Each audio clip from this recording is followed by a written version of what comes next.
Dahil sa tawag ng pangarap na maging singer, nang gagaling pa sa napakalayong dako ng bansa ang ating Kiddy Talents. Tulad na lang ng ating susunod na makikilala. Hi po guys! My name is Brency Bless Sugipit po. I'm 12 years old and I'm from Banisilan, North Cotabato. Ang pagkanta ko ay it takes me everywhere. From our town to province po, pagkanto sa barangays. Ang pinaka-big deal na nasalihan ko sa amin is ang on-air sa province. Nanalo po ako doon. Ang nanalunan ko po yon ginamit po namin sa pagkain. I was happy. 6th grade po ako is yung mga kaklase ko po, tinutukso po ako kasi sa aking buhok. Tinatawag po ako ng mga names. I feel bad for them kasi I learned that pag tinutukso ka, it's just kasi insecure yung isang tao.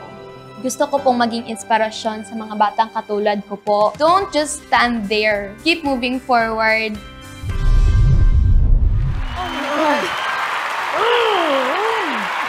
Oh my God! Hi! Hello! What's your name? Brency Bless po. Hi, I'm Kuya Stel. Nagustuhan ko yung performance mo, especially yung opening. Grabe, parang chills agad eh.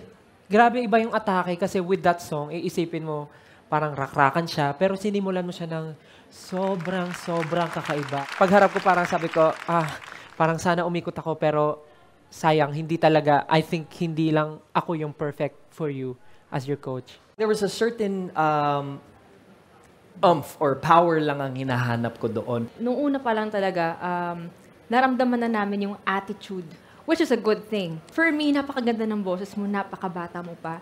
And syempre, kailangan mo din ma-discover kung ano talaga yung genre mo, kung ano yung hinahanap ng soul mo. Sa totoo lang, ang nagsisisi ako ngayon, napa-facepalm talaga ako. I hope, pag nagkita tayo after the Voice, sana magkita tayo. We can collaborate on something, we can work on something. Pero ang husay mo, napakahusay. It's fine. I know that I needed to learn more.